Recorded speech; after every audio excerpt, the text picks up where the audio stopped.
fans, I'm not even going to attempt to lie to you. I'm not going to tell you a white lie. I'm not going to tell you a partial lie. The truth is, this is likely the worst season y'all will have in the last 5 years. Yeah,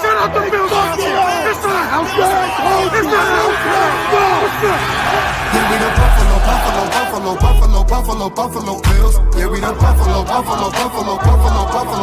Bills. You better know that. Look how we throwing and catching, cause we are unstoppable, yeah. You better know that. Look how we running and hitting, cause we are unstoppable, yeah. Reppin' the mafia, yeah.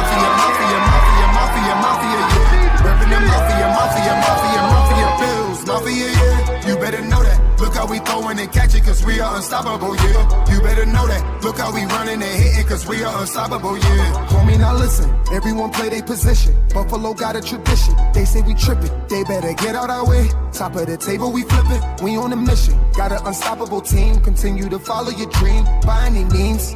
Buffalo, get in the Super Bowl ring. Cause we the Buffalo Bills. Yeah, we the Buffalo Bills. You better know that. Look how we throwing and catching, cause we are unstoppable, yeah. You better know that. Look how we running and hitting, cause we are unstoppable, yeah. Reppin' the mafia, yeah. Reppin' the mafia Bills, yeah. You better know that. Look how we throwing and catching, cause we are unstoppable, yeah. You better know that. Look how we running and hitting, cause we are unstoppable, yeah. Mafia up in your city, time to get gritty. Screaming and yelling, we bugging. Look at the red and blue. This is an MVP year for Josh Allen. As an MVP voter, I said this last week. Josh Allen, he looks like an MVP. When you vote for MVP, and I can speak for myself, I think I'm one of 50 voters, you look at a couple things. Who's the best team in football? Who's the best player on that team in football? What do they look like as the best player on that team in football? And how much talent is around that best player on that best team in football?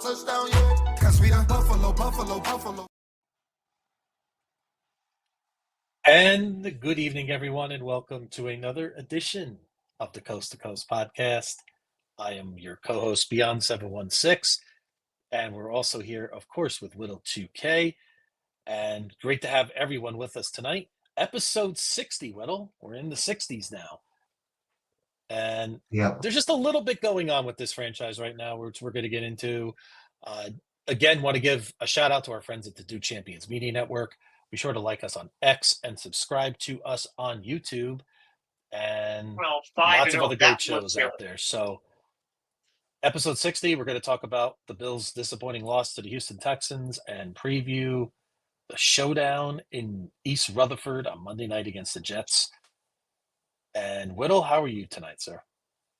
I'm excellent, man. How are you? How are you doing today? Doing okay.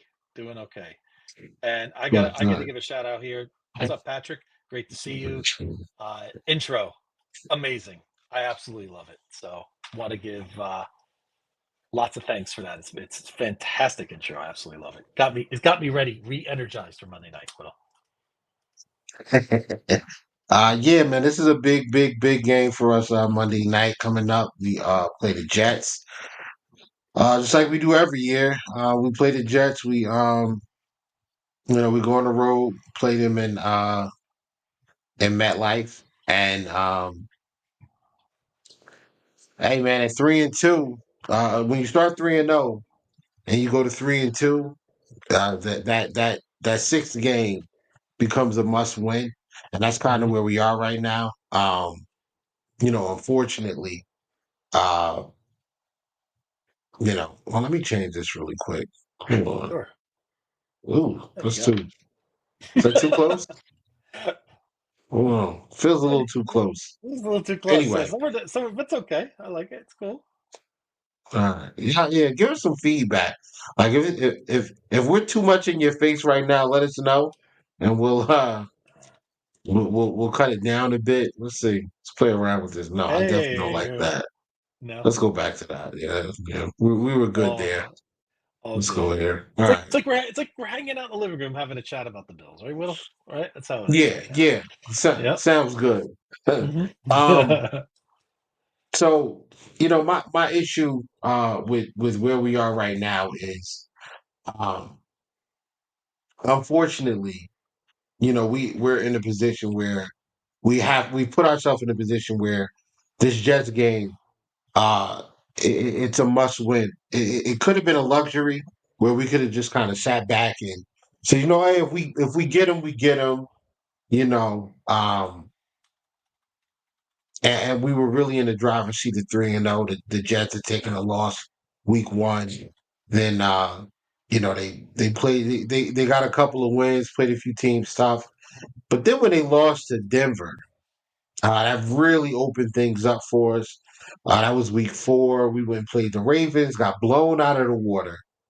Um, then they went to London to play against Minnesota, who was undefeated at the time, still undefeated now because they beat the Jets in London, and you know we were in Houston for week 5, and that was really the opportunity. A very winnable game, a game where it.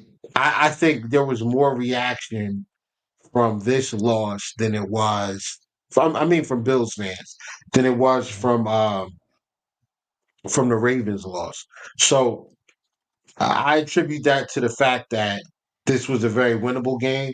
The Buffalo Bills played well defensively. Um, I thought they played well defensively in both halves, outside of two, rookie mistakes by Cole Bishop that ended up giving us, giving Houston touchdown. Mhm. Outside of that, I thought we played very, very well. Definitely played well enough to win. Josh Allen. I mean, when I say we played well, I mean defensively. Defensively, the Yeah. Buffalo Bills played well enough to win this game. Mhm. Josh Allen was absolutely horrific from the start of the game to the end. Uh, he just refused to take what was available. He refused to take he refused to take what they say. He refused to take the free cheese, and it ends up costing us. It ends up costing us a loss. So it is what it is. You don't like it, but you kind of got to deal with it. And before we switch over to the offensive side, I just want to talk a little bit about the defense. I Mhm. thought that this was one of the strongest performances by our defense all year long, so far. Mhm. Even against Miami, we gave up a ton of yards on the ground.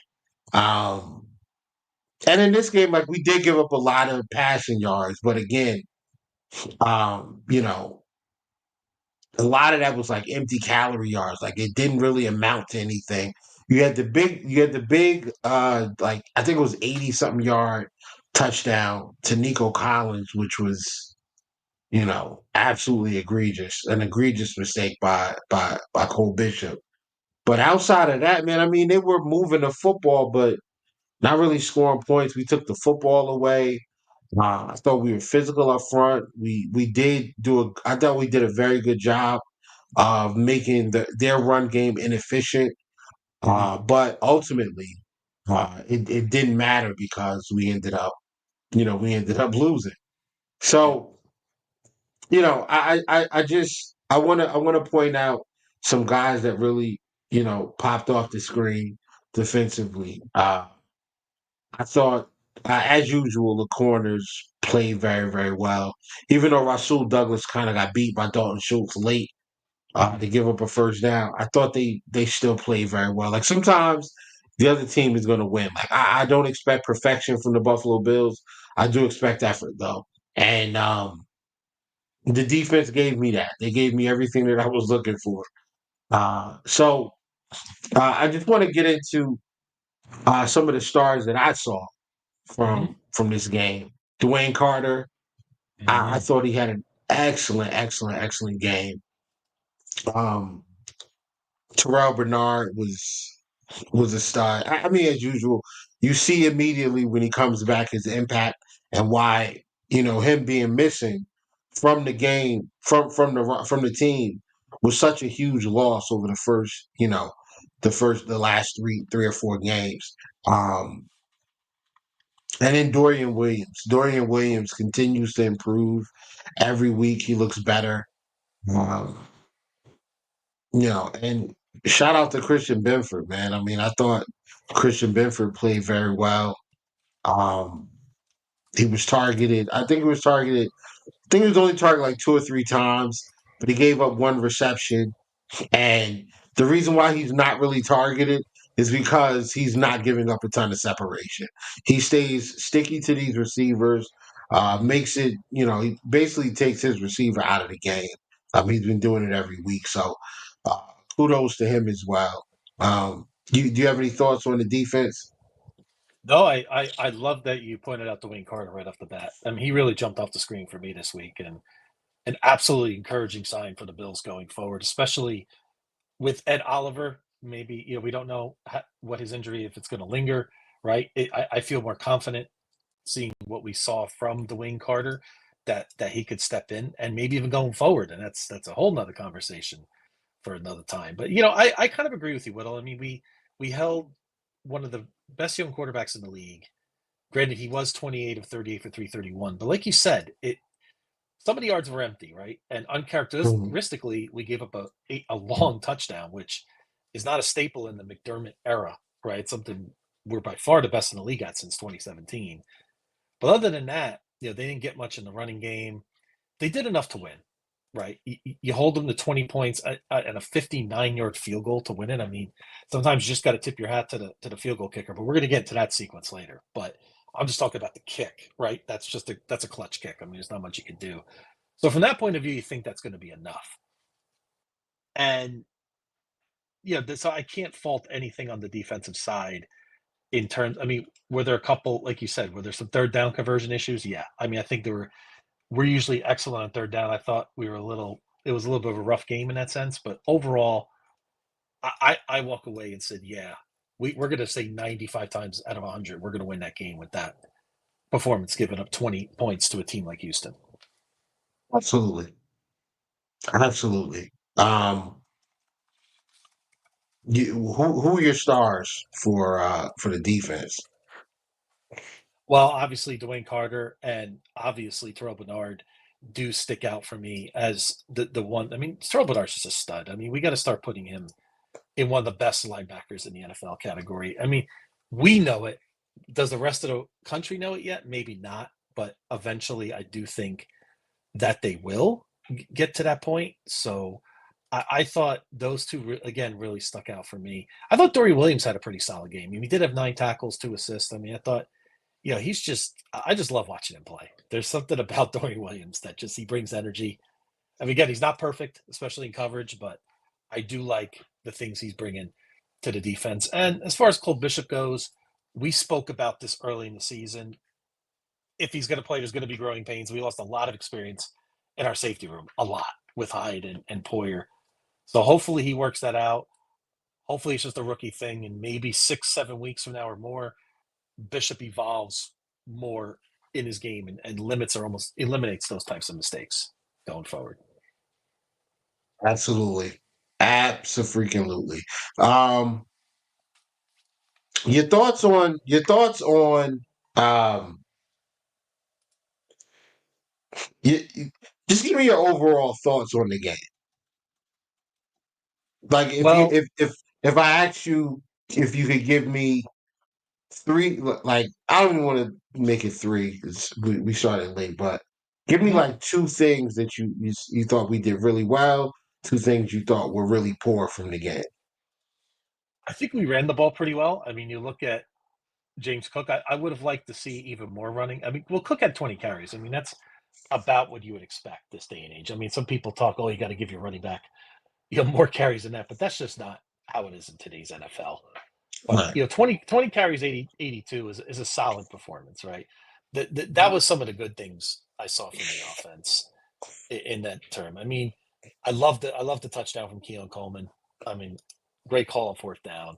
It's good to just, again, I still think we could see more from him, but I like where we're going. I mean, the bad, listen, Whittle, every Bills fan loves Josh Allen, right? But we have to be fair. he was terrible, right? There's no way to say it.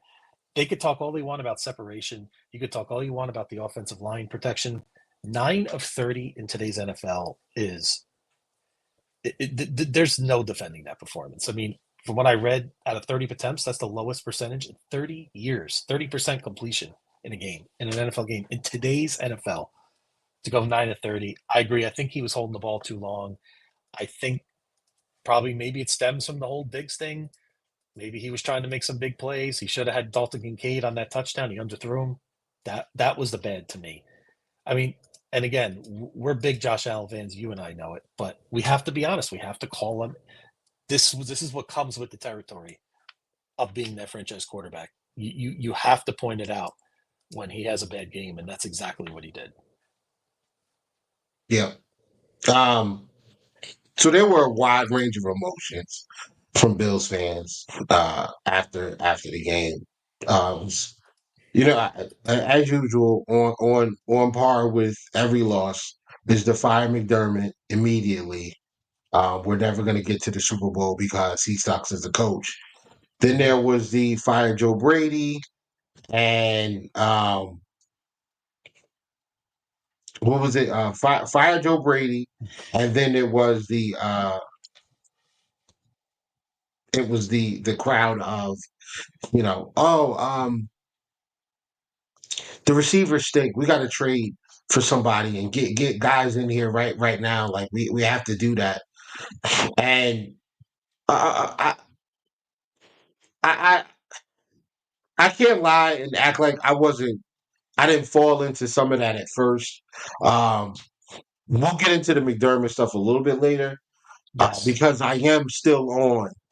I think I'm finally there where I think we need to have a change if we don't achieve what we should achieve at the end of this year. And it's less about what happens on the field and more about um, the the structure around this team and the uh, the philosophy of why it's structured the way that it is and who is here. I almost feel like Aramis right now. Like I'm trying to be very, very careful. Shout out to the Post Podium podcast. Post Podium podcast. Yeah. I call them That's a tongue Post twister. Podium. It is. Yeah, I know. Post Podium. Shout out to the Post Podium podcast, man. I feel like I'm choosing my words very, very strategically right now. But hey, my mother checked in. You gotta love when Whittles talk Yeah, on the podcast. I feel like I'm choosing my words carefully because I don't want to I don't want to elicit the wrong response or be unclear. I think Sean McDermott is a heck of a coach. I think he's done a great job with his team. I think he's done a great job um, to this point. Has he been perfect? No. Um, do I expect him to get us to the playoffs? Absolutely. I just don't think that he can get us any further. And I think in order for us to overcome some of the limitations, not necessarily with Sean. I mean, he has his own as a coach, but some of the limitations that he's put over this franchise because of the personnel that he's hired. I think we would have to overspend in order to put together a team that's just can't be beat, right? So that would mean going out and getting a Devontae Adams. Like, go out and get a Devontae Adams. Oh, and by the way, trade for a pass rusher, like at the deadline. Like, go out and get an elite level pass rusher that's either on his last year or, you know, is young and the team that he's on is not really going to sign him, and we send draft capital over there, and we end up getting a guy, and maybe we can sign him to a long term deal, maybe not, but we're going all in. So that's where I'm at with with McDermott. Mm-hmm. And I hate that I'm there. I do. I hate that I'm there, but I You am. know, for anyone listening, Whittle has been one of you've been. I wouldn't say you call out McDermott when needed, right? But you've always been a very strong supporter of Sean.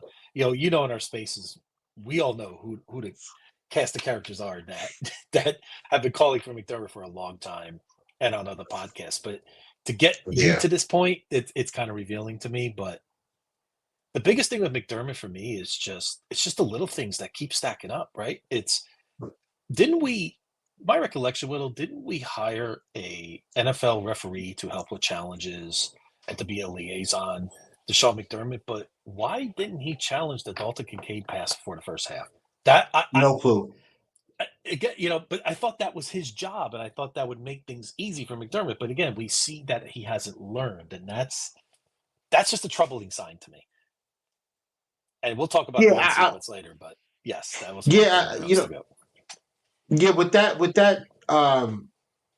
With that Dalton Knox, like Dalton Kincaid, um, you know, catch, because it was a catch. I mean, bro, just throw like if you're gonna use a timeout so that they can look at it anyway, you've already burned the timeout. Like if you make the decision that I am going to utilize the timeout to see if I should challenge this, you've already burned it. Mm-hmm. You should have just threw the flag. Like you should have just thrown the challenge flag because that's an explosive play. That's an Yeah, explosive play. But could have turned around the whole first half, right? Could have been the play that sparked this. absolutely, that would have Yeah. been a huge play, Mm-hmm. huge, absolutely huge. Um, yeah, and the other thing uh, that kind of sticks out to me, which is of course we're going to go over a lot of bad because there was a lot of bad in this game. It's not necessarily like Joe Brady's offense or his scheme or whatever. Like I think I was there where I was like, yeah, Brady, this scheme stinks. The receivers they suck. They're not getting open. Blah blah blah blah. But after watching the game a couple of times, like I kind of don't feel that way now. Like I look at it and I'm saying to myself, this is not a Joe Brady problem. Mm-hmm. This is a this today was a Josh like that Houston game. It was a Josh Allen issue. Uh, Yes. oh gosh, I just watched the. I got the all 22 going right now because I'm trying to clip. Mm-hmm. Uh, some of the stuff, and it's just like you see um problems problems just problems over and over and Mm-hmm. over again that don't seem to change. And I, you know I don't know if I understand that the coaching staff is young, but I wonder if they're arrogant. Like I wonder if they're being a little arrogant right now, honestly. um I, because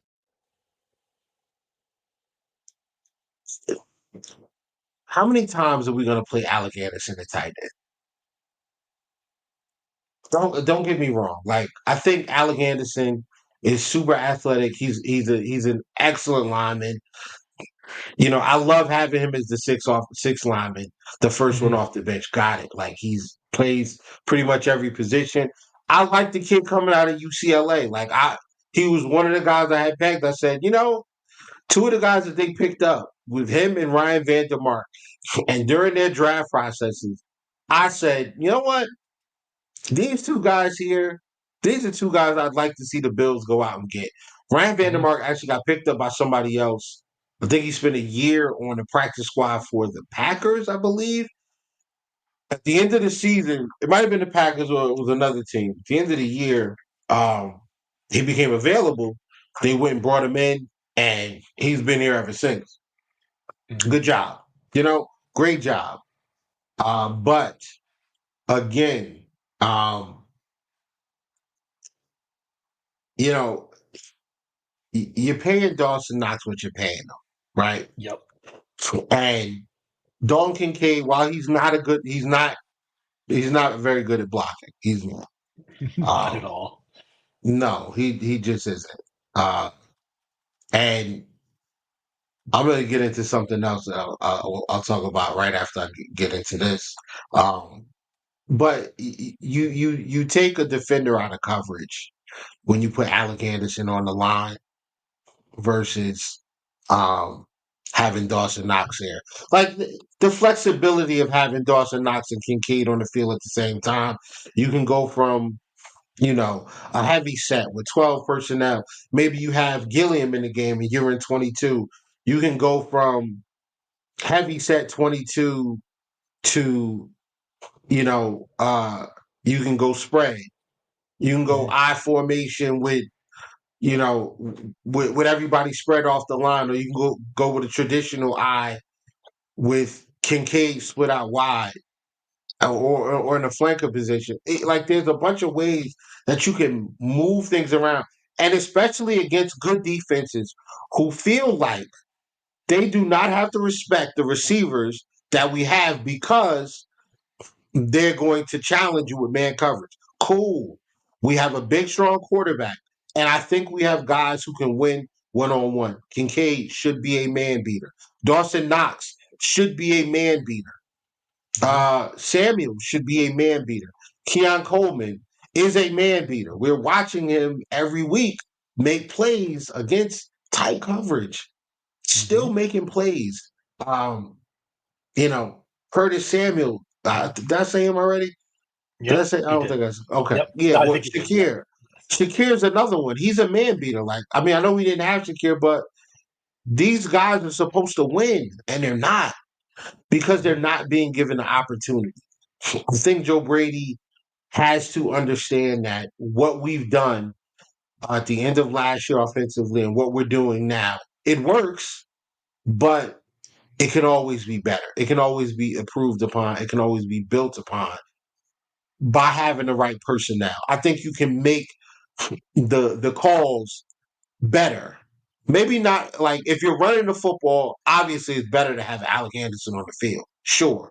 Mhm. But if I'm at the 20-yard line, I mean if I'm at the 45-yard line, what is Alec Anderson helping me do if I'm in play? If I decide if Josh gets to the line and he says, I don't like this look. There's too many. They have too many numbers in the box. I'm gonna swap to play action. Nobody's Mhm. covering Alec Anderson. He Yeah. can be eligible all he wants. They're Mhm. going to leave him alone and dare you to throw it to him and for him to make a play in the middle of the field in midfield. So Yep. it's just situations like that. I thought that there were I thought that there were times that the receivers could have done better. They could have helped Josh Allen a little more by having some spatial awareness, paying attention to where the defense is and what the play call is. And sometimes, like, um, there's an old saying that says it's better to ask for forgiveness than ask for permission.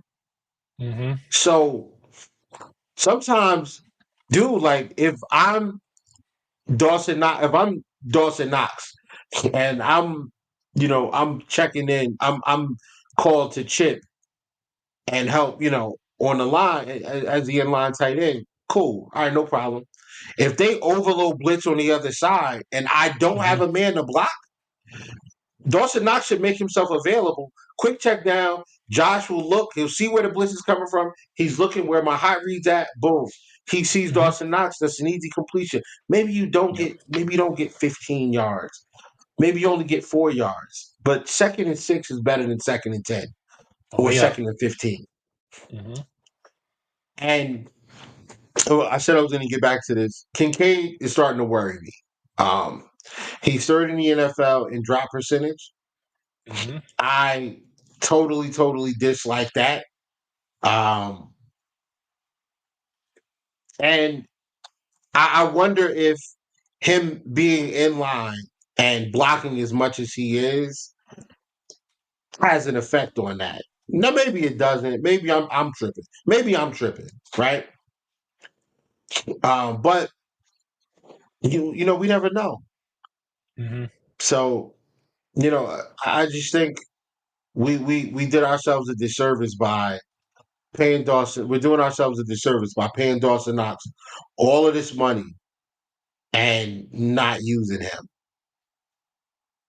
to do Do we anything other really than block. do we have an identity crisis on offense, Whittle?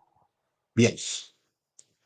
Yeah. Yeah, that I think we that's I how I think feel. we I think we want to be a I think we want to be I think the coaching staff wants to be a rush first team.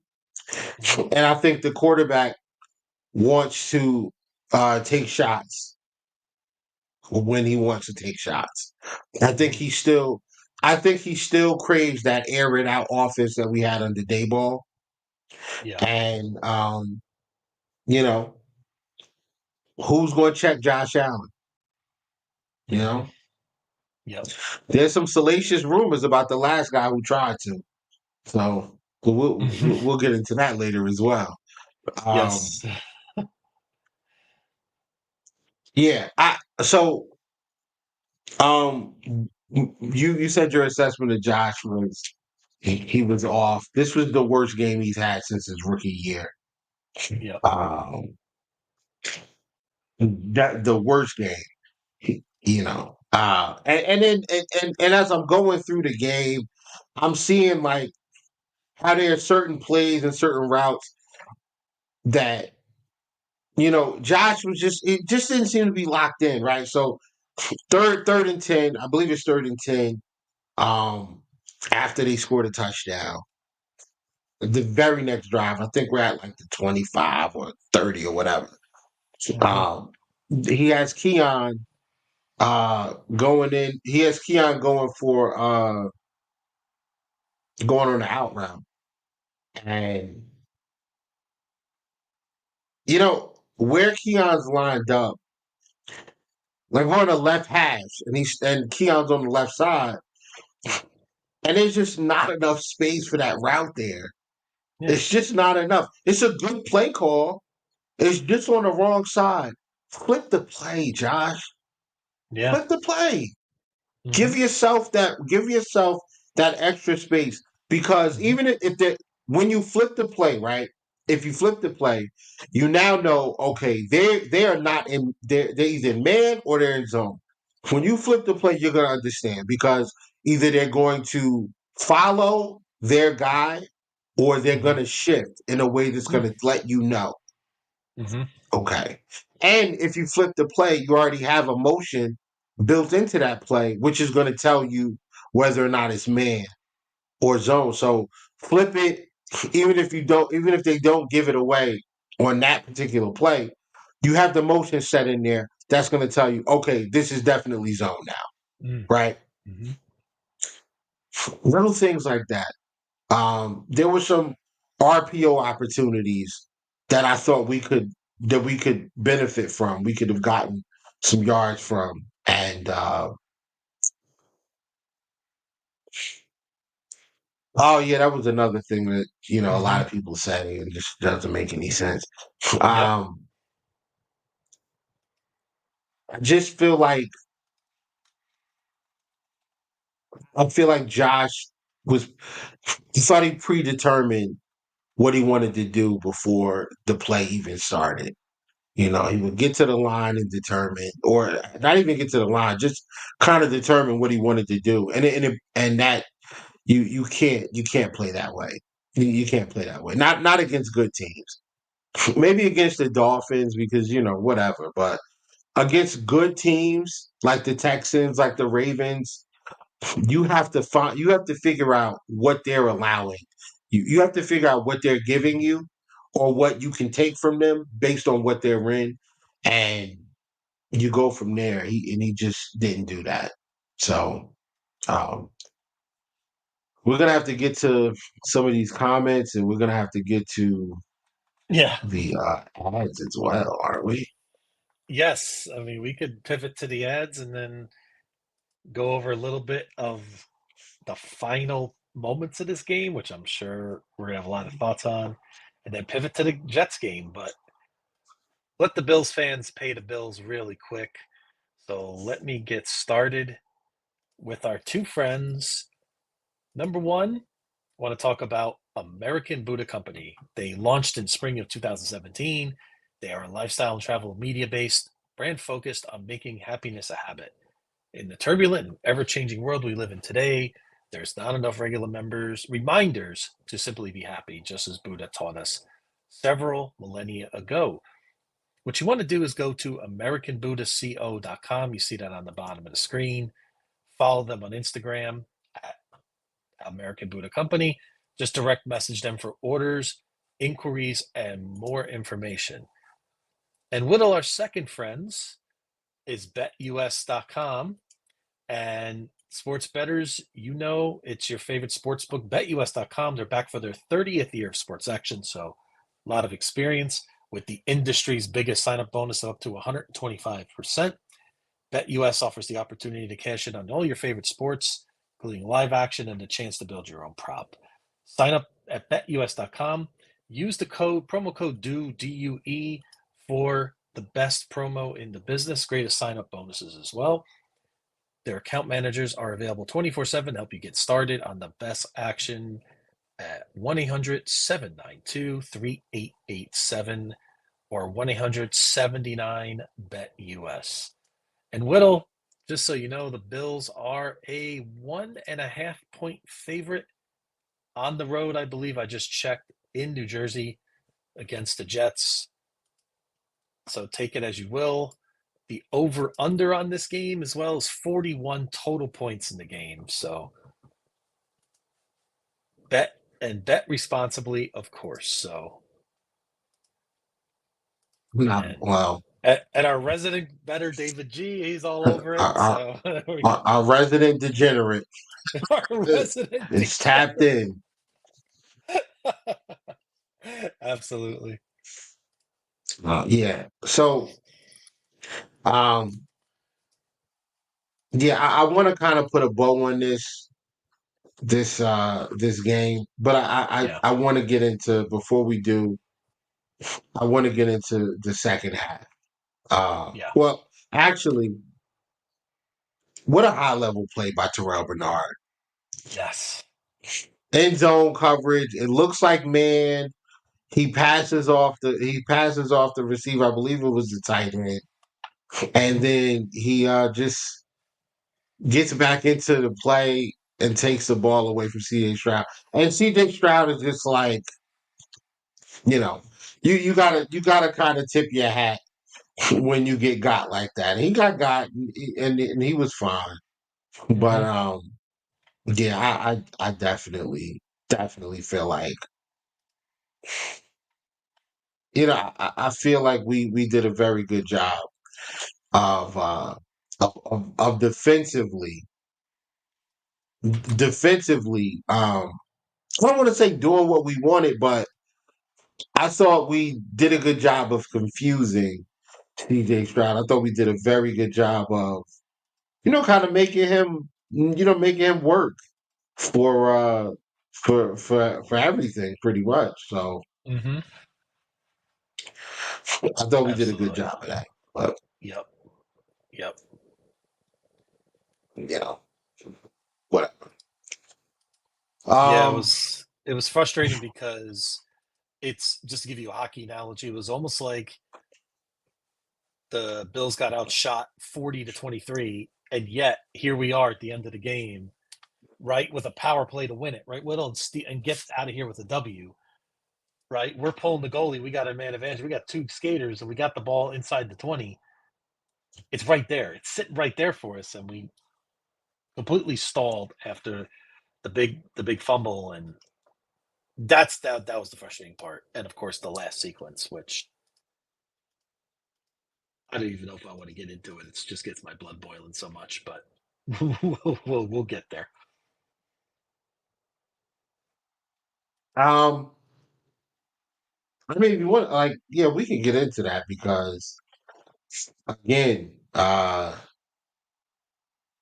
you know, Josh frustrates me, man. Like I'm not saying like I'm not one of those people that's like, oh, let's just trade him and blow it all up because we can't Mhm. win with the way it is. Like I think No. that's stupid. But there are people I've seen that on the timeline. On the timeline. Hmm. But and I hate this for us because I feel like we really should be. I he should be further along than where he is. Like I think what bothers me the most about Josh Allen's performance from this past game was, Hmm. oh, like you did what you were supposed to do in the first three games, right? The offense did what it needed to do. You had every piece of the puzzle that you're looking for and how this offense is supposed to be structured, right? So Hmm.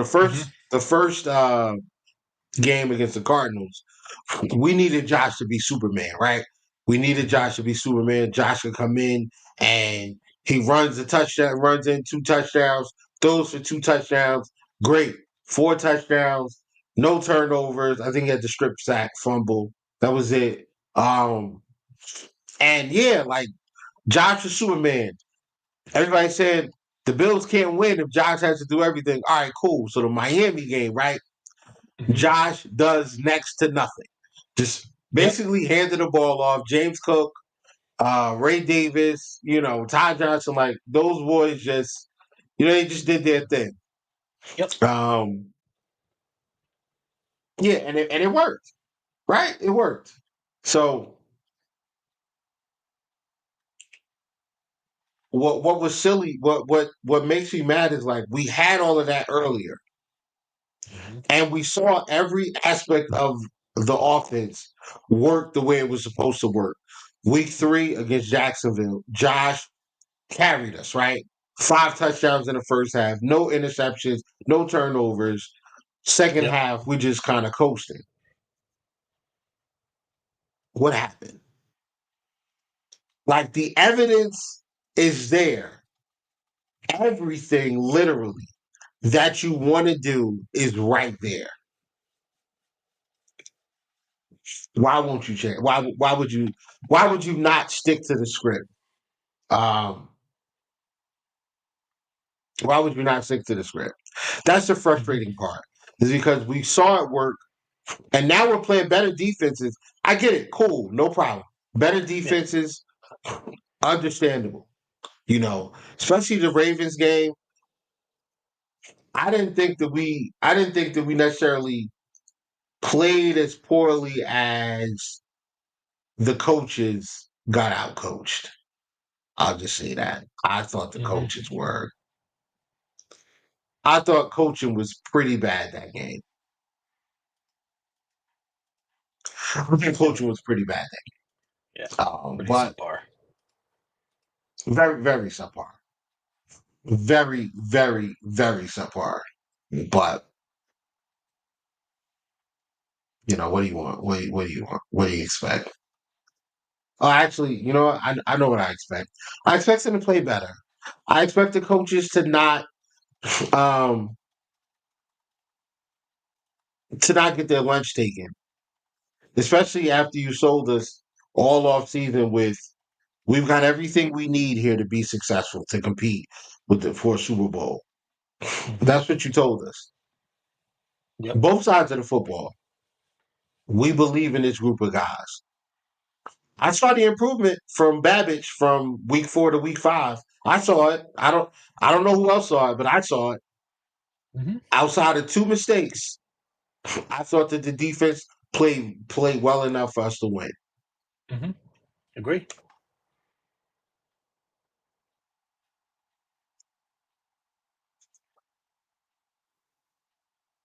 I think that's yeah, I think the disappointing part is just we expected the Bills to rebound, right? Especially after a 25-point loss. And like, what if I told you this game, Josh was 20 of 28 for 280, threw a couple touchdowns, look pretty much like we're accustomed to, right?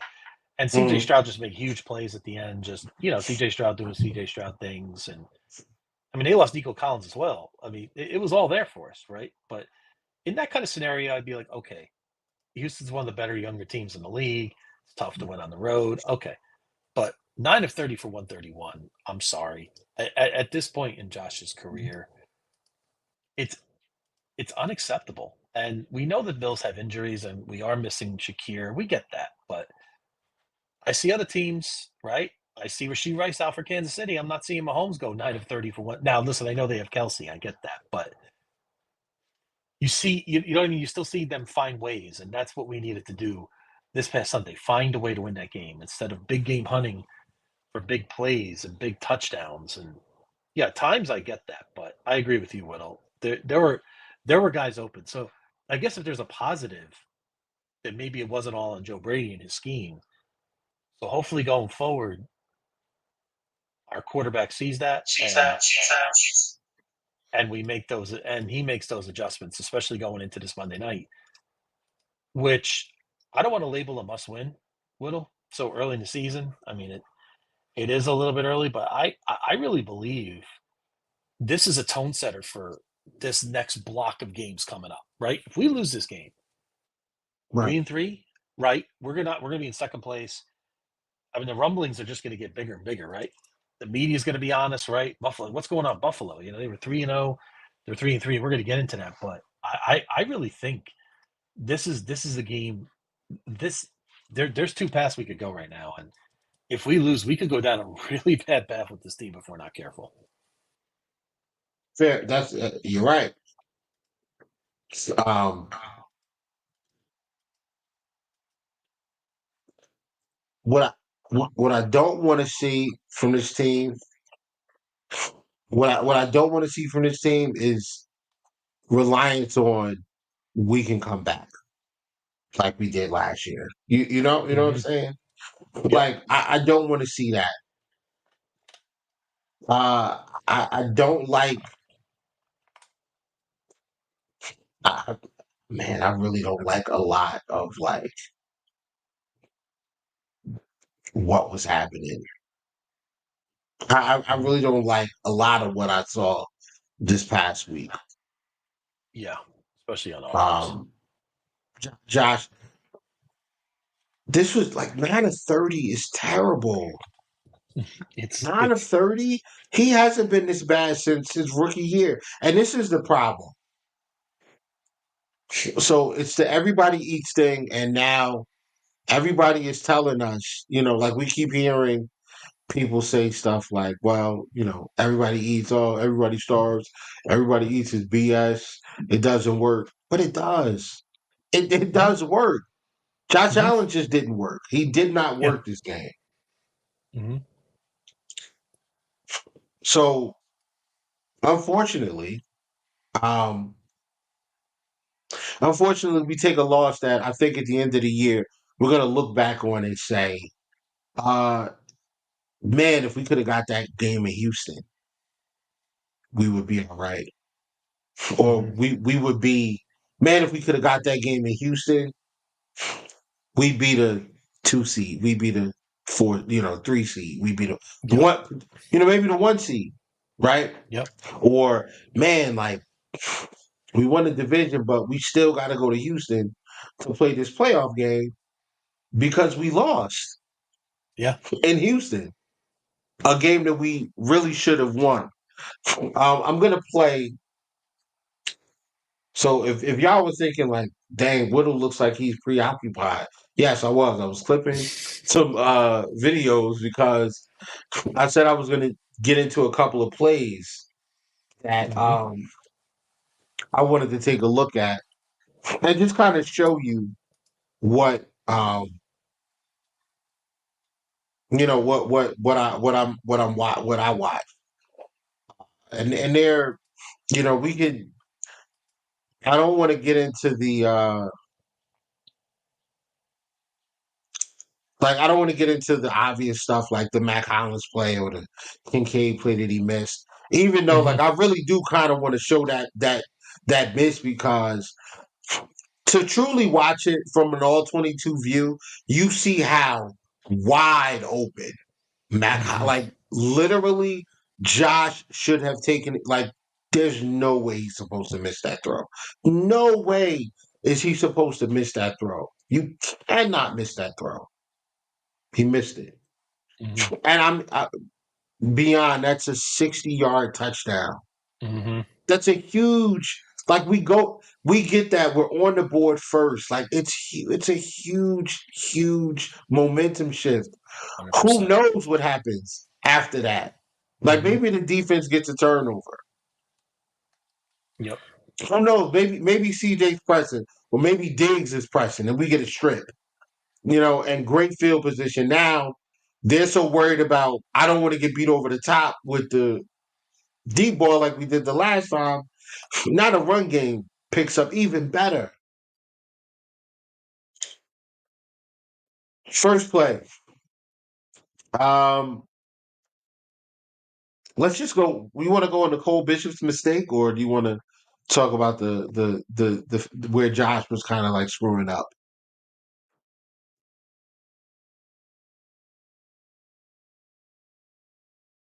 Um, did we lose? I think we lost Beyond.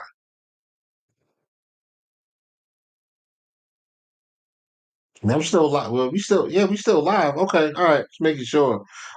Hey, somebody in the chat, shoot me a quick message real quick if everything's still copacetic for the viewing. Oh, Beyond is the statue. All right, well there we are.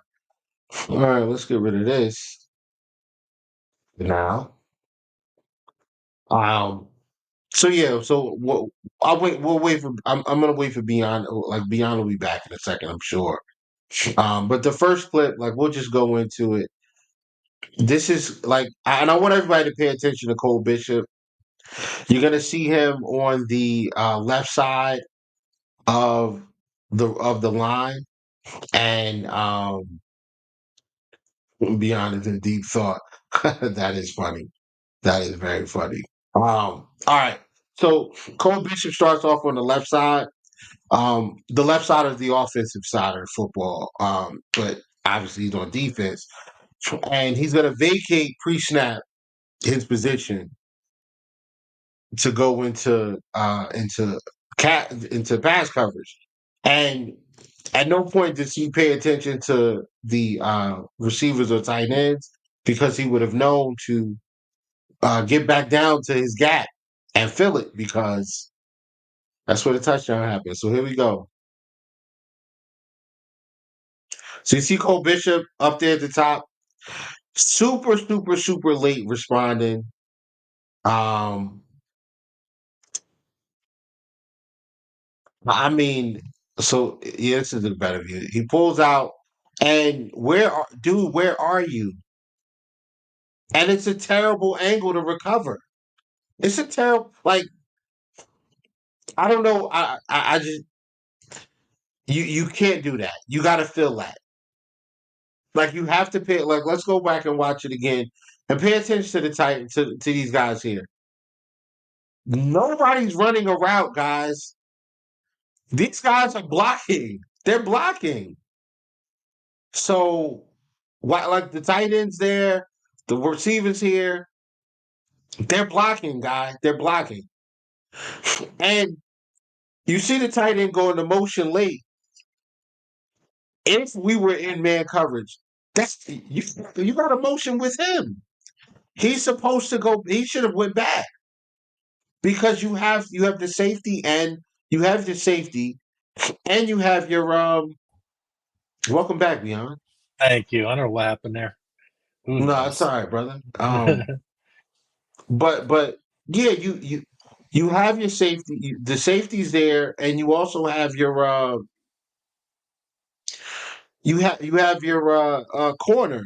They're gonna take care of the receiver. And if there's a running back over there, they're going to take care of that as well.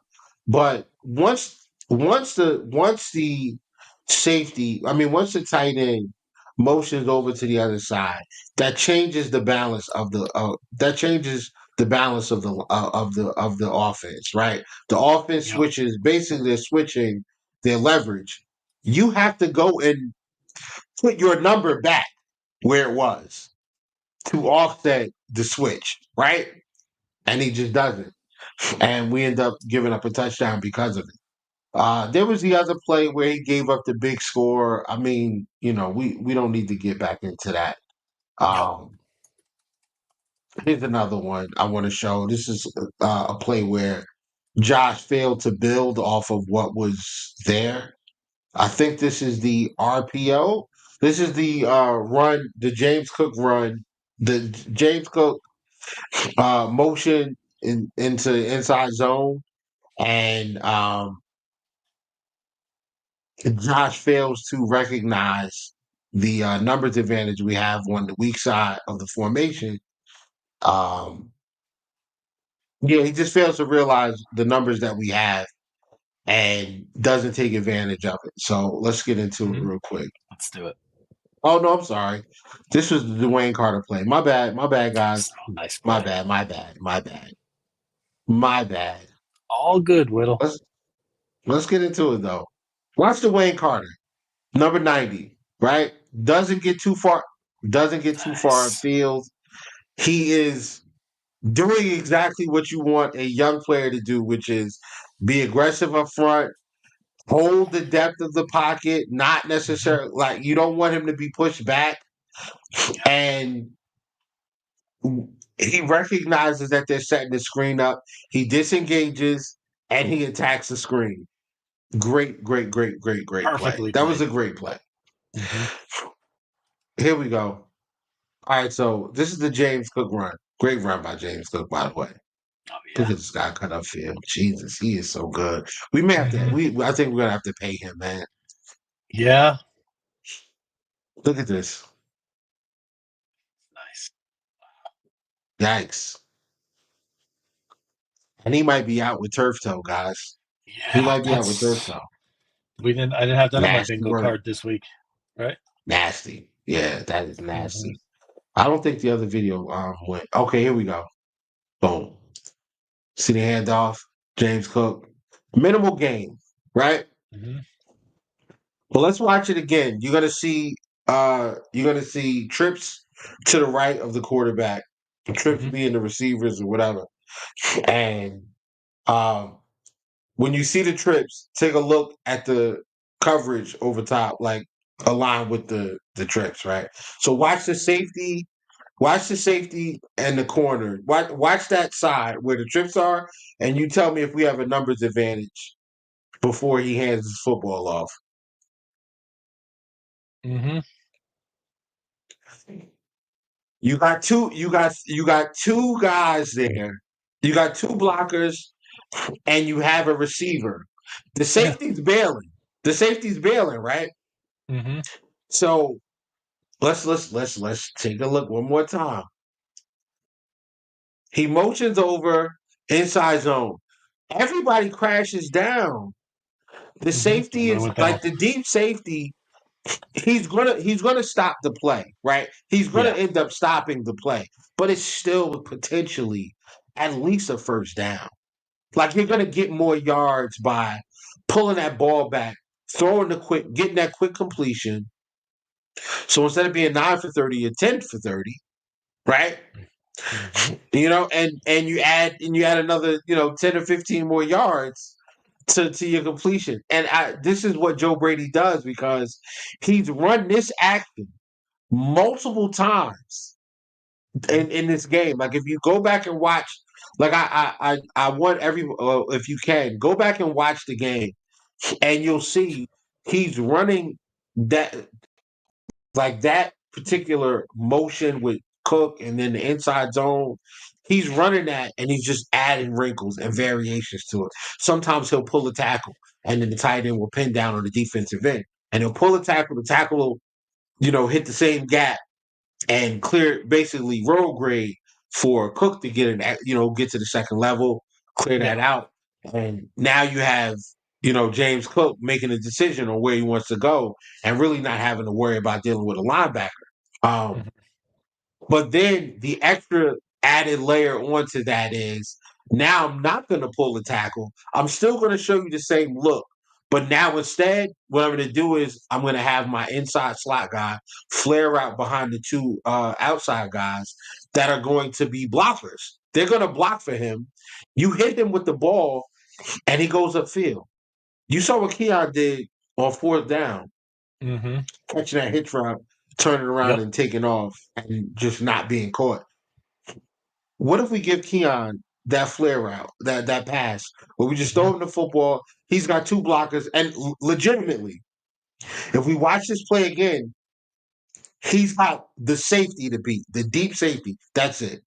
Mm-hmm. One more time. One My more money's time. going to be on Coleman there. Mm-hmm. I promise you, this is the last time I'm going to play this. No, it's excellent. It's Oh, wow. you got two blockers there. It's just one guy. It's one safety that's going to get there, and I think that's Yep. the rookie Kalen Bullock. I think that's Bullock from USC. Mm-hmm. That's it. It's Keon and him. Yep. I think Keon can. I think Keon's going to make it difficult for that one guy to bring him down. Yeah. So, maybe those guys come off the block and they make a play, but you still got to try it. Like you can't just make the decision. I'm just handing the football off here. He's not reading because I guarantee you, if he's paying attention post snap, height. I'm looking at the safety now. I'm looking at okay. I know I have numbers here. I know I have numbers to my right. I know I got it. Let me see what the safety does because the safety is the only guy that can Mm-hmm. make this that can really mess this up Mm-hmm. for me. Um. Oh yeah. Well, they're already doing that. We'll talk about that later. But listen, like my thing is, if Josh is doing like, and I believe like I never played quarterback. Okay, that's not me. Yeah. I don't have the arm. I can't. I barely can throw a spiral. Um, but when Josh pulls the ball, when Josh gets the football, Yeah. he should be getting ready to hand the ball off, but watching. His eyes need to be on the right side. Like I'm reading Yeah. this coverage. I have to read this coverage. Still, if the safety bails, pull it back. It's easy. It's free cheese. Pull the ball back, toss it out and let your playmakers do the work. You have two guys out there. Part of what we did in the offseason was get bigger guys who are more physical and they could block on the outside. You have those guys out there. Mm-hmm. Take the free cheese. Who knows what happens? Bullock misses the tackle there. That's a long touchdown because Yep. everybody bit on James Cook. I said it was the last time, but I lied. I'm sorry. No, I think this is Like worthy of you watching over and over froze, again. Yeah. but bro, but that RPO action freezes the defense. It guarantees you at least 5 yards. It Mm-hmm. guarantees you at least 5 yards. Yep. And you save your running back extra punishment, right? You Yep. get it out to your playmaker. He's probably bigger than the corner and the safety out there. Mm-hmm. You give a playmaker a chance to make a play. So, Yep. These are but the kind of games where we need Josh to take those plays. Right on the road. right. Again, tough team, excellent defensive minded coach on the other side in Ryan's, right? There's just a lot of reasons, right? And we know the emotions were high, and I agree with you. If we're home against Tennessee and Josh wants the big game hunt a little bit, okay, I can get that. But in this environment, like you said, those are just freebie plays. Like it's right there. So the fact that I'm hearing this from you and you dove into the film of the All 22, it's kind of it gives me some more hope, I guess. If it was really a scheme problem, or if it was really a Joe Brady problem, 100%, that I'd be more discouraged. So we need 17 to really get his act together in that case. We cannot. He's got to. Sometimes you got to put that ego away, and maybe it's just because he's blessed with such an amazing arm and such amazing talent that it's hard to turn that off for him sometimes. But this was a perfect scenario to have that kind of game. And like you said, we get 14 to 30. We got a W. He doesn't have to be. Yeah, Bro, even 14 of 30 is not even that good of a game, but but it's not, that right? the play we just watched, Hmm. like 10 times or whatever it was. Hmm. Um, if you go back to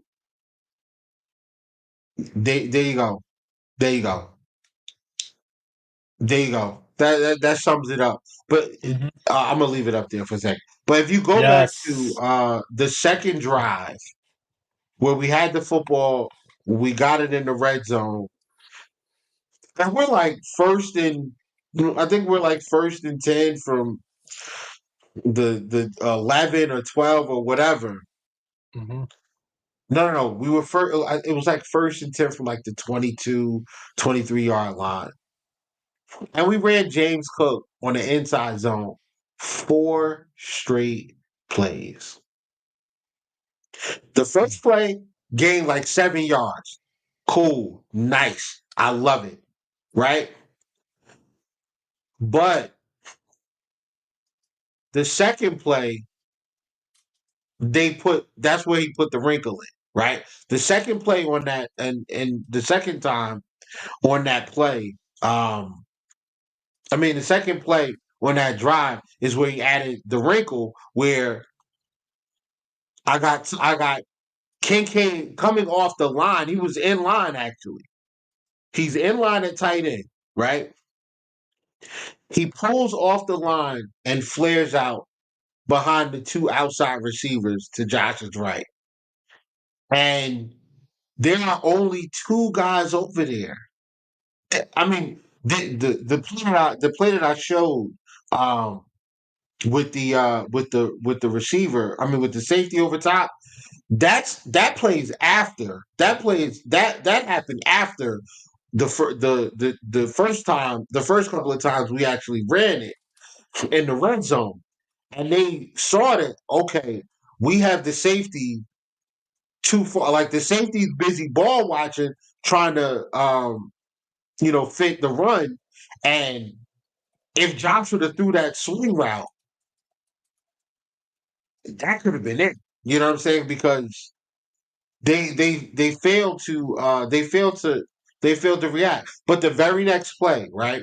We gave them the same exact look, another handoff to James Cook, but this time they rolled that safety right over top Hmm. of the unbalanced side to the right side of the line. They rolled Yeah. him right over there because Hmm. they saw somebody in that on the headset, probably the defensive coordinator saw. He said, "Bro, we got to make sure we're covering this because if they throw that to Kincaid, he's gonna score. If these outside receivers get good blocks, he's gonna score." Because the safety's too far over, he's not going to be able to recover in time, and Hmm. we're already backed up in our red zone. Yep. What is Josh doing? Just handing the ball off, handing the ball off, handing the ball off.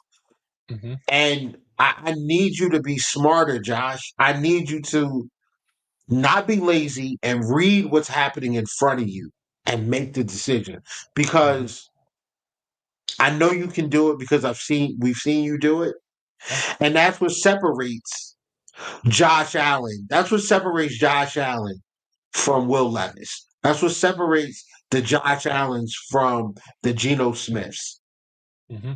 It's that ability to read what's happening, make the right decision, and on top of it, did I put this up again? I may have done that. All right, no problem. Um, so that's part of what makes Josh Allen an elite level quarterback. Then the other thing is Josh has to be mindful of where we currently are. We just lost a tough game to the Ravens. You have a hurt hand. Your hand is hurt. So a big weapon in our offense is Josh's ability to run and create havoc by taking off and picking up yards on the ground himself. Right? So that's what makes playing man coverage so dangerous against the Bills is because Josh Allen will take off.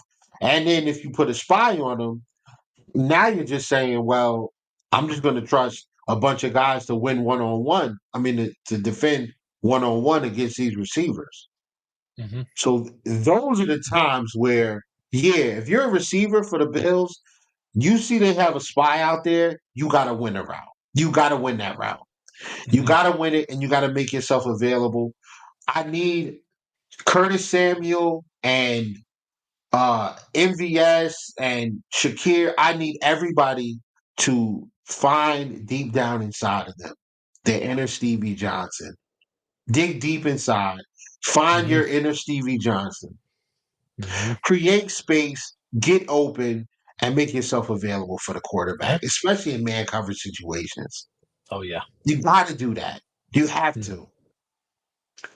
to. Um, but you know, let's get to the end of the game and then we can get into the Jets. Yep. I feel like we spent too much time on Houston. It was It was that just kind of game, though. It really was. There were yeah. so many storylines in this game. Um, I'm running. I'm sorry. I'm gonna run the football. If end of the game Mm-hmm. situation, it's 20-20. My quarterback has been playing like slow roasted dog poop all game. Yep. Right? He's been terrible. I'm just gonna run the football. It's 32 seconds. We get the ball if we get the ball at the 20 or at the 15. I'm thinking to myself, all right, we got a good shot.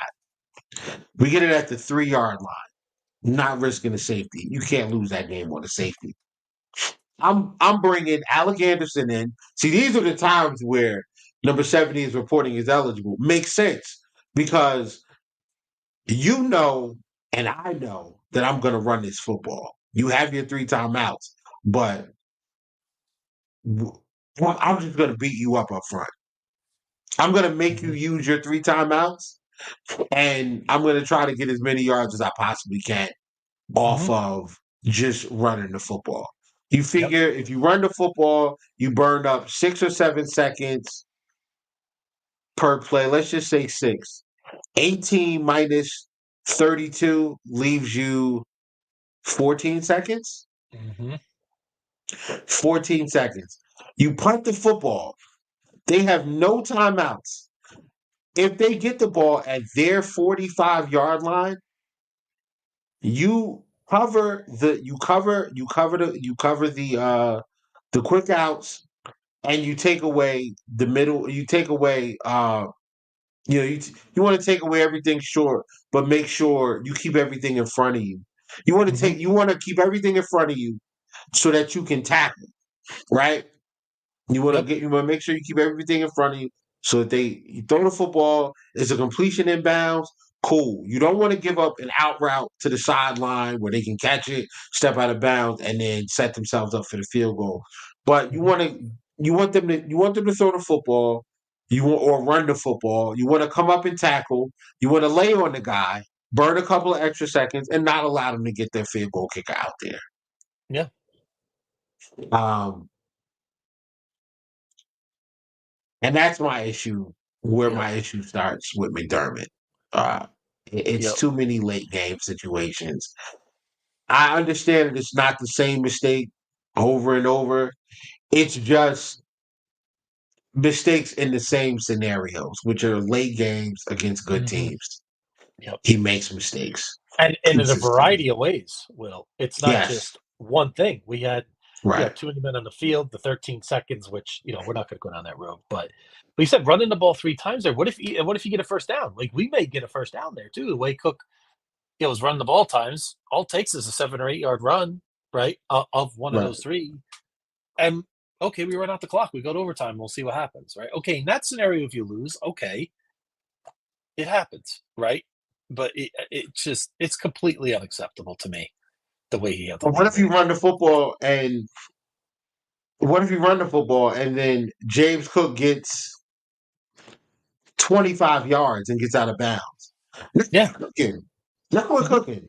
Because now Yeah. I'm giving Josh a shot. All right, look, I didn't expect this, but here we Mhm. are. Take the shot and Yep. let's see if we can get a field goal range to give Bass an opportunity. But Y- you handcuff Yep. yourself by throwing the football 3 times. And at Yep. this point now, after so many mistakes by so many coordinators, Mm-hmm. not the head coach. You would think in these critical moments the head coach would say, no, I see we just threw the football. Hey, Joe Brady, yo, let's get the ball on the Mm-hmm. ground. They got 3 timeouts. Like, let's go. Like, let's get these timeouts. Let's play for overtime. 100%. You know what? I could As soon even as it have was a spread, excused. as soon as they came out Yep. in the spread, I would have said, "Whoa, why do we have so many wide receivers out here? What are we doing? We don't Mm-hmm. need 4 wide receivers. Yep. We don't need You know 4 wide what? receivers. We need one." Even if he ran, even the first pass, I could maybe get it. But after that, you got to run twice. If they would have Got done to run that, twice. I could at least say, okay, I could kind of understand what they were trying to do. Maybe get a big Right. play, get out there a little bit, and then you got Josh. Maybe you're being a little aggressive. Okay, the first play I get it, but to pass 2 more times, I was losing it. I couldn't believe what I was seeing. Like What makes it at that. worse, though? Oh, go Mhm. ahead. Go ahead. I'm sorry. No, but then to do it 3 consecutive times, just shocking, absolutely Yeah. shocking to me. Yeah. Brutal. Brutal. What makes it even worse, though, is on that same play, he had 3 receivers open underneath, 5 yards away from him. One to his right in the middle of the field, one to his left in the middle of the field, and one on the sideline. He had Keon Coleman on the side, near the sideline, wide open. You throw that Mhm. ball, he catches it, turns upfield. I mean, I would think that he would be able to make something happen out of that. Maybe not, obviously not no deep touchdown or anything like that, but Mhm. I think if you throw it to Keon, the first thing they're gonna do is protect the sideline, right? They Yep. don't want him to get out of bounds because they don't want, they want to tackle him in bounds, and then we'll see what happens. They probably would have just played for OT after that. Yep. But whatever. All right, I'm. I could We're off. go on and on about this game, man. And Yep. just On to East Rutherford. um, going to East Rutherford. Uh, where are we at? All right. So Injury report. Injury yeah. news. Oh yes. Let's talk. I'm not happy. Mhm.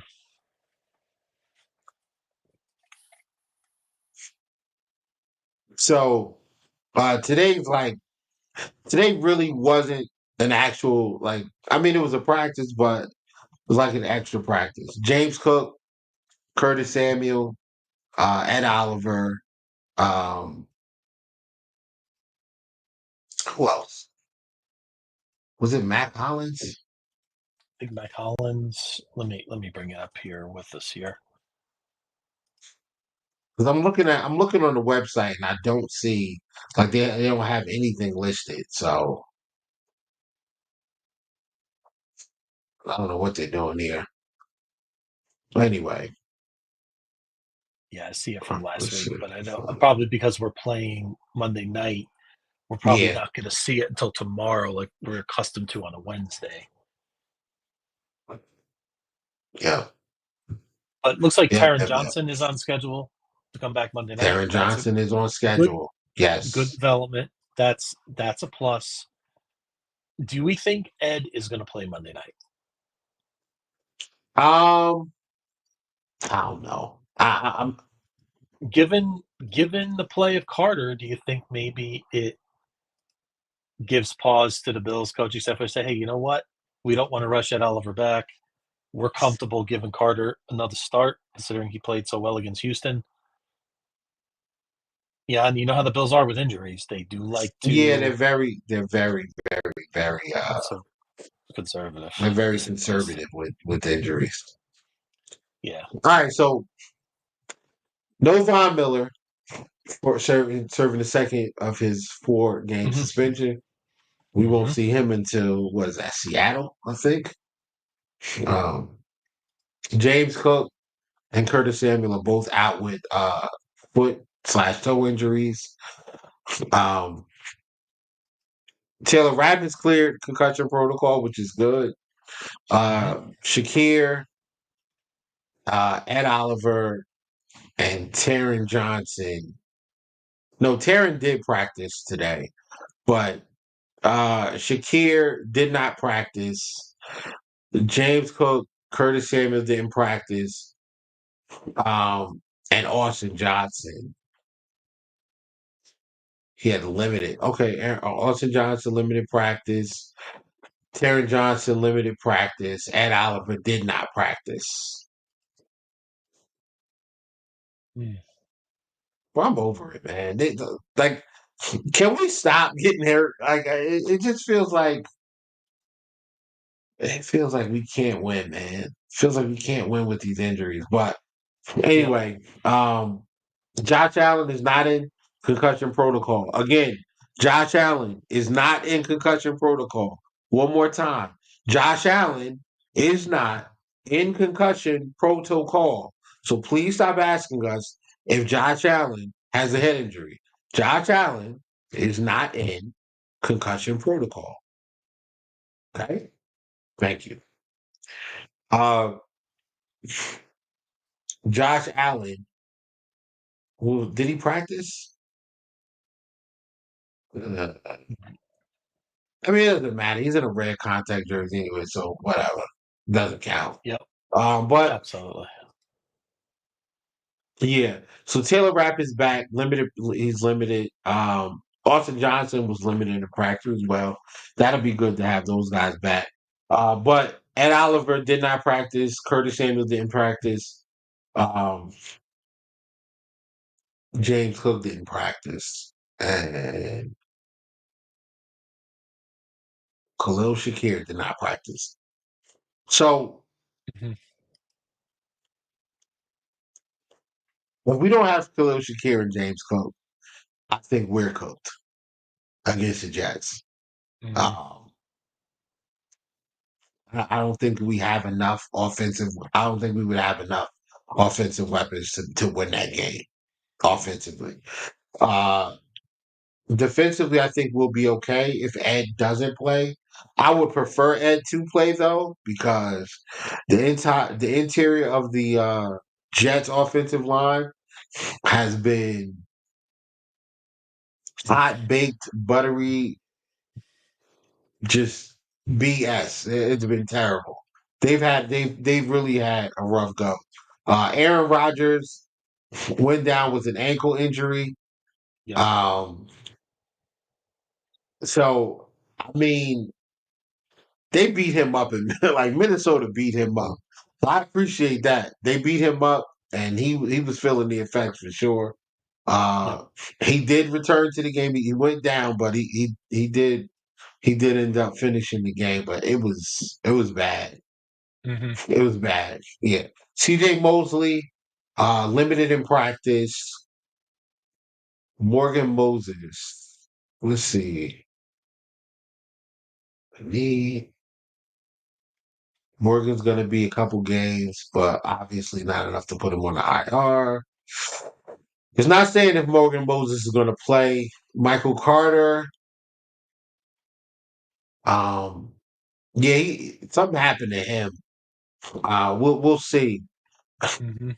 And Sauce Gardner, he got hurt as well, but he's back. He's Yep. gonna be fine. He'll play. Uh, Yeah. and then they opened the practice window for Lake Fotu, their defensive tackle. Mhm. Um, I don't think it's gonna matter. He's just a big body. He's not very good. So yeah, the rest of those guys are, and then so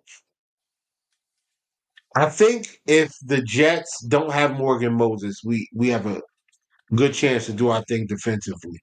Mhm. Um, we I even think without James Cook, we can win this game if Shakir plays. Okay. We cannot win this game if Shakir and Cook don't play. And I Cook don't out. think so. You don't have confidence in Davis and Taron Johnson. I mean, not Taron Johnson, but you don't have faith in our running back room. Would we make a Oh, Ray move? Davis? Yeah. I like Ty Johnson.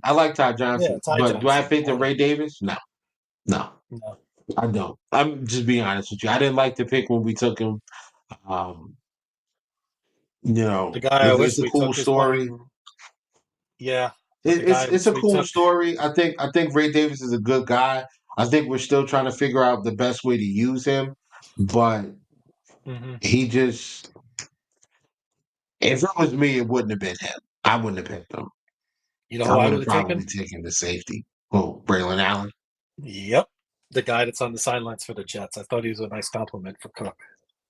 Yeah, yeah. I would have liked Braylon Allen as well, but Hmm. I thought we needed a safety more than anything. So, Yeah. but now in Me too. hindsight, like I wish we would have took Braylon Allen because we ended up picking up Lewis Seen from the Vikings practice squad. So, Hmm. but we're not from their practice squad. They cut him, so we picked him up. Yep. He's on our practice squad now. Yeah, I 100%. this Jets game can Frank Gore Jr. on the active roster. Could see playing time. Frank Gore's not on the active roster. He's still on the practice squad. I don't see them activating him. Hmm. And they might.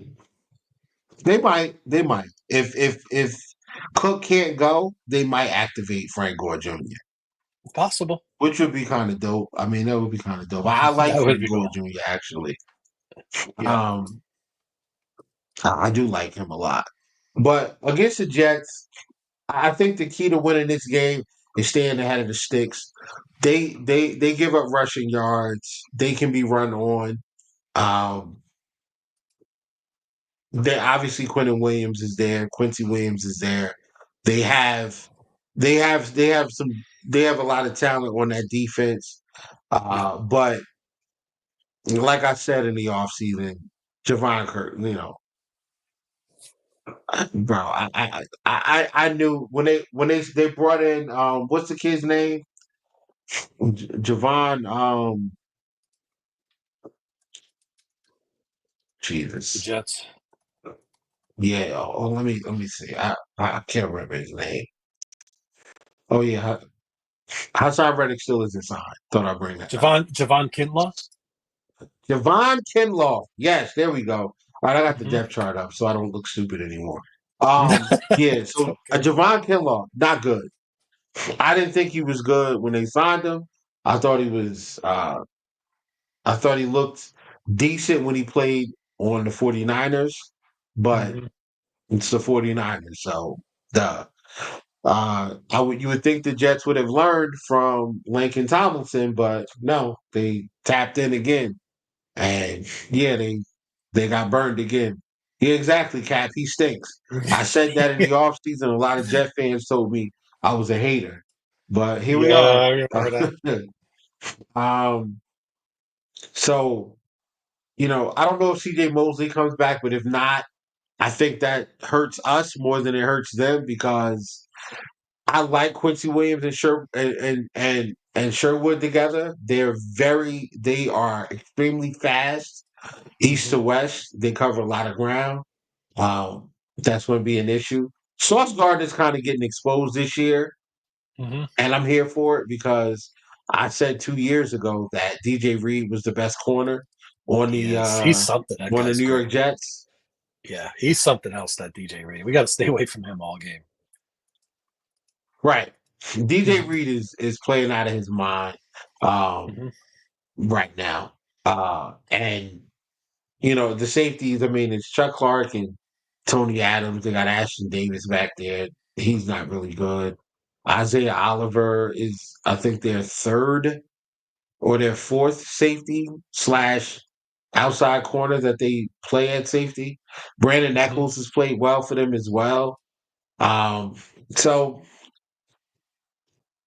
I think the key for a win against the Jets obviously is to not turn the football over. Number Yes. two, from an offensive standpoint, stay ahead of the sticks. Like, do what you can to stay ahead on down the distance.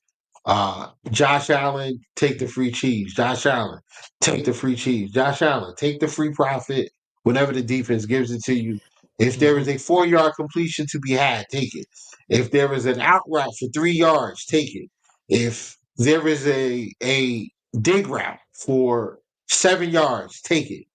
Because they're not going to give you anything over the top. They play a cover 2 / quarters shell coverage defense that it's very, very good. They're very good at it because their linebackers are excellent in pass coverage. Mm-hmm. The linebackers that they have, I'll say Sherwood and Quincy Williams from a speed standpoint are excellent in pass coverage. And the outside corners are very good, possibly the best, one of the best duos in the NFL, and DJ Reed and Sauce Gardner. So you want to attack the flats with the running backs to make those linebackers play, sideline to sideline, make them play sideline to sideline. And you want to attack the seams. You want to try to fool the safety, run some clear out routes where you can get something big down the field when the safety vacates. That was a play that we ran with that big touchdown for Shakir last year in the game in Buffalo, where he made Sauce look silly. He spilled sauce all over the place. That was a clear out route run by the tight end. Tight end, I want to say it was Kincaid, but it might have been Knox. Runs a deep over, pulls the safety. Sauce was supposed to carry Kincaid. Sauce was supposed to carry Shakir, but James Cook also ran like a deep hitch route for about 12 yards or whatever, or it might have been an out route, and Sauce got caught in the middle making the decision. It took too long to figure it out. By the time he decided to go after Shakir, the ball was already there. He misses the tackle. Shakir takes off upfield. He gets a block by Kincaid, and it's a touchdown. Yep. That's stuff like that's still available. It's relatively still the same personnel out there, aside from like Chuck Clark. That stuff's still available. We can still get those plays, and run the football. Now, defensively, what do the Bills need to do? Get in Aaron Rodgers' face, right? Yep. Get in his face. Take the run away and put Christian Benford on Garrett Wilson. Yep. We can't have Brees Hall. We can't have Brees Hall beat us on a big run like the last Monday night game we went to. Right. Well, we don't have Trey White. We don't have Trey White making business decisions this year. True. So, yeah, I'm encouraged by what I saw from Dwayne Carter when it comes to the run defense. I think while Ed Oliver is excellent at being a disruptor, beating his man with speed and technique to get in the backfield and cause problems, Dwayne Carter has a great anchor. He holds his position, doesn't give up a ton of ground, and does a good job of disengaging from blocks and making plays on the ball carrier. I like that mix. So you go from Ed Oliver being, an absolute disruptor, trying to get in the backfield, making you change your avenue of approach or your avenue of attack versus the avenue of attack being there and you thinking it's open, and Dwayne Carter disengages and he's there to make a play. The interior of the Jets' offensive line is not playing well. We should be able to take full advantage of it. So, yeah. What do you have beyond on this game? A lot of the things you said about pressure up the middle, right? We have to get up the middle to get Aaron Rodgers off his spot. He's not moving as well. Obviously, he's got an injury he's dealing with too.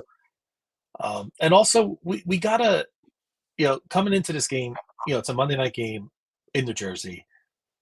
Jets are spinning their wheels a little bit organizationally with the Robert Saleh firing, which nobody saw coming this week. I mean, we're not surprised he's fired just this week. How do the Jets respond? Right? Do they get an emotional boost early in the game? Bills have to check that, right? We have to be Right. ready for their best shot early. Like you said about some of the slow starts we've had. We can't afford that this game, right? We can't get the crowd into the game. We can't get the Jets that life after what they've been dealing with this week. So we have to match that early. You know what? We just need that kind of game from Josh. I mean, give me. What if I told you 21? Let's say they pass more without James Cook. How about 21 to 33 for, I don't know, 210, maybe a couple touchdowns, just no mistakes, just taking what's there.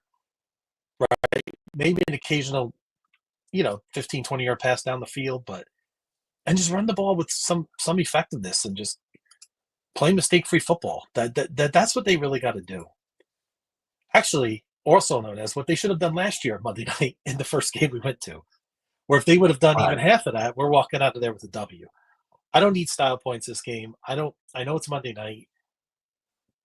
I'm not worried about Josh's stat line. I'm not concerned about it. I just need effectiveness. I need to match their intensity early.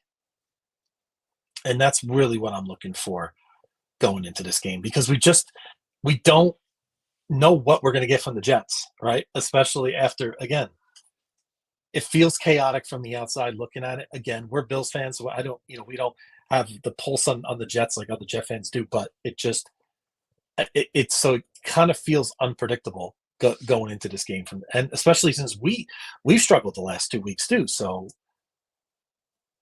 what are we going to get? But again, I'm not expecting any offensive fireworks in this game whatsoever. Right. Um, I actually am. I actually expect Josh to get back to what he was the first few weeks of the season. Mhm. Um, I fully expect Josh to have a much better game. I expect him to take the available check downs and yeah, I expect him to take all of that. I expect him to take the check downs and the easy free cheese. Uh Simpson can run block a little, but it's horrific and pass my yeah. If Alpha goes against him, he'll eat him up. Hey man, I hope so, man. From your mouth to God's ears, brother. We absolutely need it. We absolutely need him to be good. Yeah, 100%. Wait, where's this at? Okay, good. Got it. So yeah, um,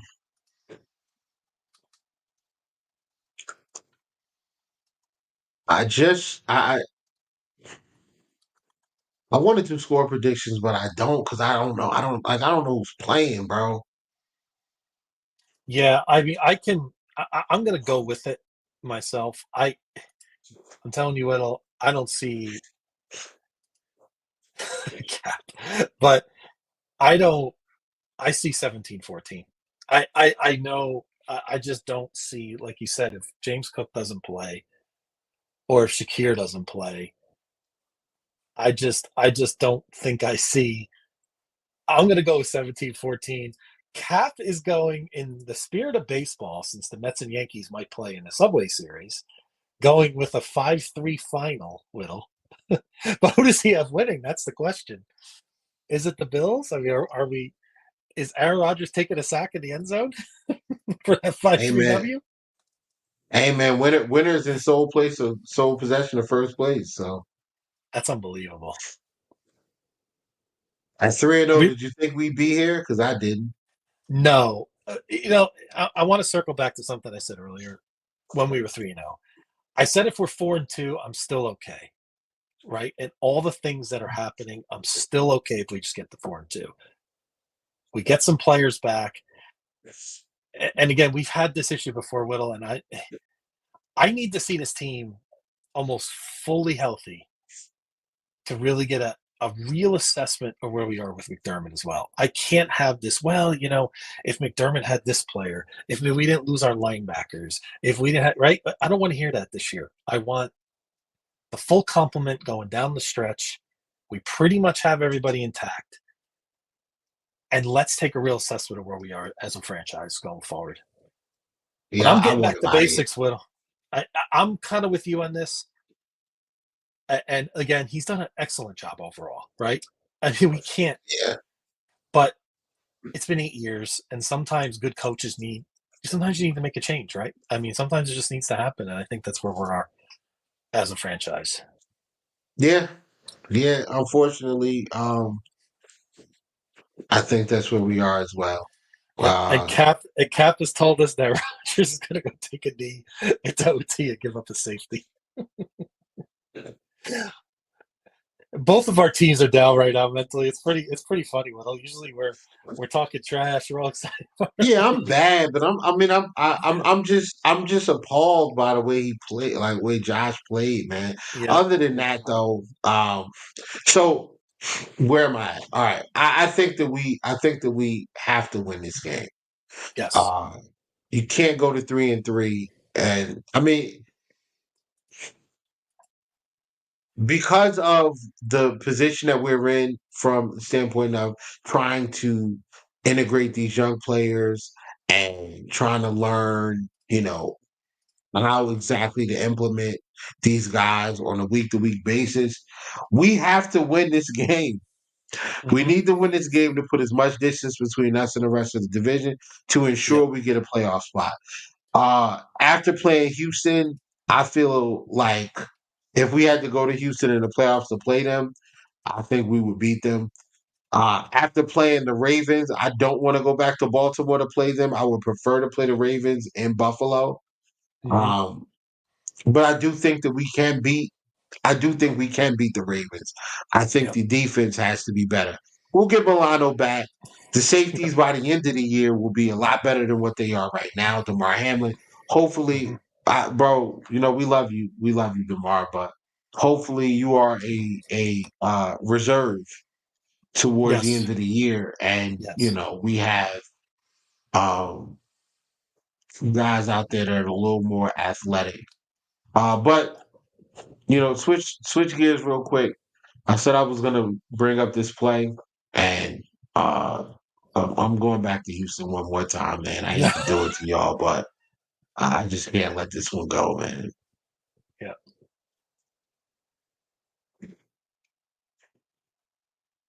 Look at that. Look at Oh, those numbers we have on the right side with Kincaid. Josh. Look at those numbers. Watch him leak. Defensive Oh, tackle has no clue. And the defensive end has no clue what's going on. He's yep. biting hard, That's on Josh. biting hard. Hmm. What do we get? We only got a few yards. Now they run it again. And what do they do? You see how the safety? You see how they moved? Yep. Well, let's go back. Let's go back. These are two different plays. It's back to back. Hmm. Watch how the defense reacts both times. I'm gonna tell you, Josh passed up on the free stuff. So one more time. Motion. They're thinking run. These guys are all reacting run. We You got got to numbers. We take got at that least at throw. least 5 yards. At At least least. 5 yards. Yeah, minimum. Maybe a touchdown if things go right. That's what I'm saying. Hmm. Kincaid's got two guys in front of him to block. Now watch how they react this time. We're not giving you that, right? They match numbers this time. Yep. We still ended up getting a few yards, but Yep. what do we get? Like 5 yards? These are the little Yeah, we got like details 5 yards. that I need But Josh to but they get react. better with. But why did we get Hmm. 5 yards versus now? Hold on. If I show it again from the beginning, what do we get here? 2, 3 yards? We Yeah, got two like or three three, yards. Yeah, if you're two or lucky. 3 yards. But Yeah. why? But why though? They had the numbers because they didn't react to the screen. Hmm. So it tells you the screen's open. Josh is not even looking. Let's go back and watch Josh's head one more time. You're not going to really see it here, but once we get the end zone angle, get to the end zone angle. Do you think Josh is paying any attention to this safety in the top right corner? No, Nothing. at least from that vantage point, no. He's already predetermined in his head what he was going to do. And it cost us. That could have been a big play. That could have been a touchdown. Yeah. Or at I need least, this too. Yeah, first I down. need that too. I need Josh under center more. I agree. Dave, if you go back and watch the run plays with Josh under center, and you see how productive we were, you're gonna vomit. You're gonna want to vomit because we ran so much from the shotgun this game. Yep. When Josh under center is so like just because of the threat of him running, when he turns his back to the defense, they have to respect the rollout. It's almost like a play action run play. It's like a play action run play where they can't see the football, they're not sure, but they know Josh is a threat. So when he turns his back and you get the run action, they can't bite fully. They can't commit because if they commit, Josh pulls that thing back, he's gone. Right? Mm-hmm. You got the guys on the outside that are going to block down, and then Josh is going to get a full head of steam, and it's like Derrick Henry almost like Derrick Henry at quarterback. Once he gets a full head of steam, if you are in the secondary, your chances of bringing him down are not likely. Yep, 100%. It's going to be difficult. So, but that's enough film review for me, and for you guys too. I'm sure. We have over 600 people watching right now. That's awesome. We I do. appreciate you Amazing. guys. Thank you so much. Yep. One little stat I'll leave you with, Whittle. I'll leave you with this. And Josh Allen has never lost 3 straight regular season starts for the Bills. Never happened.